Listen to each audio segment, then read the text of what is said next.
Alabama might be the premier program in all of college football, but Dan Lanning made a statement. And that statement proclaims that Oregon may be not too far behind the Crimson Tide. From LA to Piscataway, all Big Ten all year long. This is Big Ten 10. Man, this story has been spinning like a top. My head has been spinning like a top with all of the information around this Dan Lanning, Oregon, and Alabama story. First, it was, well, Dan Lanning is down in Tuscaloosa already. That was 100% false because Dan's like, I'm just at home watching the Bourne Identity movies with my kid. Just give me a break. Yeah, I'm still here in Eugene. Here's a screenshot of my Google Maps. Here's my current location. It was that. And then it was that video that he posted, that video that he released, and then his appearance on the Pat McAfee show. There's been so much information and so much happening with this story in a short period of time. I finally had some time to consume. I finally had some time to digest what is really going on, and I believe I'm bringing a fresh perspective, a newer perspective that I had even 18 to 24 hours ago. That's how fast these things can change in the world of college football in the here and now. Let's talk about Oregon.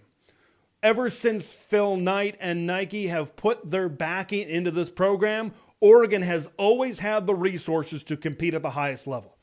They've had the facilities, they've had the branding, they've had the uniforms, they've had the resources, they've had it all to be that type of high-level program that Nick Saban is retiring from in the University of Alabama. It's just been up to the leadership. It's been up to head coaches to bring out that potential. First, it was Chip Kelly, who was the offensive coordinator under Mike Bellotti, and then he was promoted to head coach. As head coach, he went 45-6 during his time there. His last 3 seasons, 12 wins, every single one of them. Lost 1 game or 2 games. Those final 3 seasons, they were operating at that type of high level that I was talking about, with the potential that exists within this Oregon program. After Chip left to now, Dan Lanning, I think by far, is the coach to realize that untapped potential, to get out everything that is being put into Oregon at the level with Nike and Phil Knight and the resources that they are putting into this football program, the support that they have from their administration, from the president to the chancellor to the athletic director. Mark Helfrich was not cut out for this, right? Ever since the Chip Kelly players kind of went out their separate ways, and once we got into year 3 or so, this thing started to really take a dive with Mark Helfrich. Willie Taggart was in there, and then he was gone. And then there was Mario Cristobal, who was good. He just never got to that level, and there were some games in there that Oregon should have won, and they just didn't end up winning. That was kind of the Mario Cristobal special in this Ducks program. When you look at Dan Lanning, and especially the statement that he made, which is a big deal, the statement that he made saying no to Alabama and staying in Oregon, that tells me that he's here to stay for a long time, and this Ducks program is here to stay at a high level. Now let's talk about this decision. And you can think what you want about decision.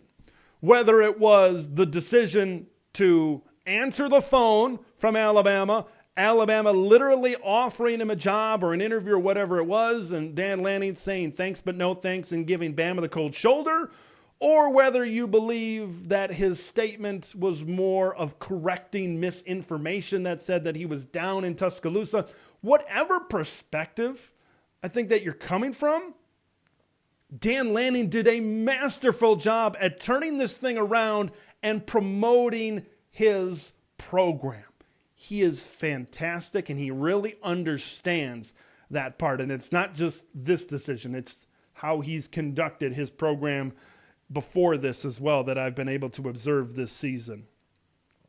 It sends a message, him staying at Oregon, it sends a message that this program is ready to compete at this type of level for a very long time. Because if Dan Lanning isn't even entertaining the possibility of talking or going down for an interview to Alabama, where's he going to go? Where else is Dan Lanning going to go? Georgia? Maybe.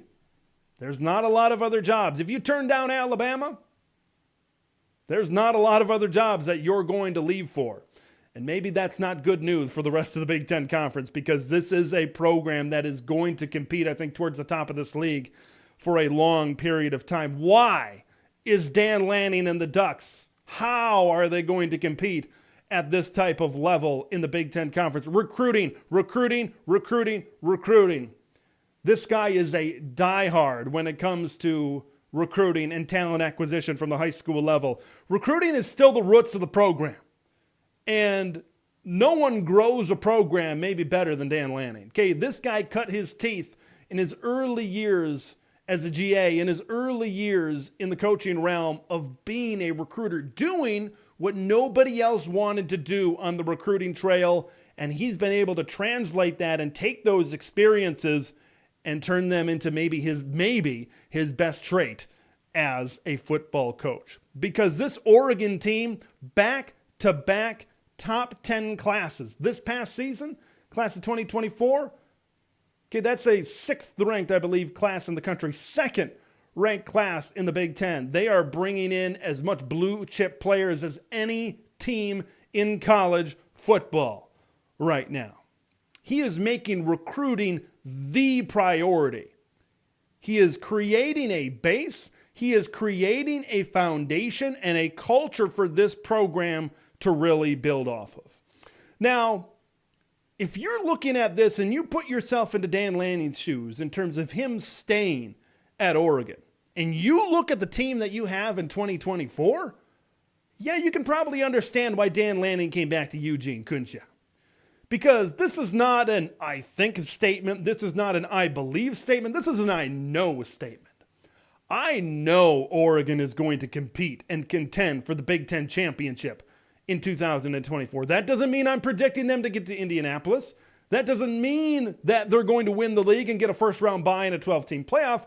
It just means they definitely have the roster to contend. And in year one in the Big Ten, if you can contend right away, and then you look at the way you're recruiting, why would you go to a place like Alabama where you got to recruit your butt off for 30 days just to keep your roster in place when you're already building a culture, you're already building a team, you're already building a roster that can win a national championship next season?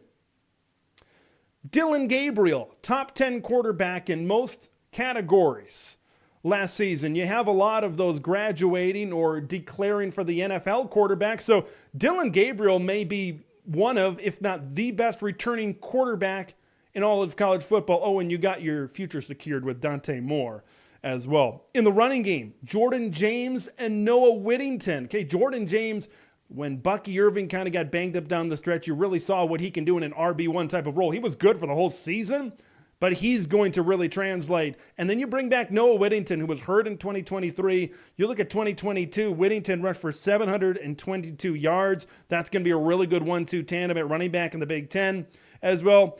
You lose Troy Franklin, statistically one of the best wide receivers in all of college football. But in terms of your top 4 wide receivers, you bring back everybody else. You bring back the other 3. Tez Johnson, over 1,100 yards and 10 touchdowns. He's going to be the go-to guy in this offense. Trayshawn Holden and Gary Bryant aren't too bad either. They combined for nearly 900 yards and 10 touchdowns. When you look at this team, and this defense has some players returning next season, and have they recruited on defense, especially the defensive line as well. So you're going to see some of those players start to earn more playing time and develop a little bit. And maybe this defense will turn from a solid, a good defense into a great, maybe, who knows, possibly a championship level defense, because we know that's Dan Lanning's side of the ball, and the side of the ball that he really specializes in getting kids to that next level as well. Oregon has as bright a future as anybody in college football, especially with Nick Saban gone. The college football universe orbited around Alabama. Why can't Oregon step up? Because someone's going to need to step up. We know Georgia is where they are. But who's going to step up? That's what makes 2024 even more intriguing and exciting. Why not Oregon? Why not the Big Ten? The Big Ten is coming off of a season where Michigan and Washington were in the national championship. And now with Nick Saban gone, who really produced most of the SEC's success over the last 20 years. Now, of course, I know there were other teams in there, But why can't it be Dan Lanning at Oregon? Why can't it be whoever takes over at Michigan if Jim Harbaugh does indeed leave? Why can't it be Ryan Day at Ohio State? Why can't it be Lincoln Riley at USC? Why can't it be the Big Ten to take over the power of college football? And why can't it be Dan Lanning and the Oregon Ducks? See, now when you really dive into it, when you consume it, when you digest it a little bit, doesn't it make a little bit more sense that Dan Lanning is staying in Eugene, Oregon, instead of going to Alabama? Man, what a great time we live in college football. Thanks for watching Big Ten Ted, where it's all Big Ten all year long.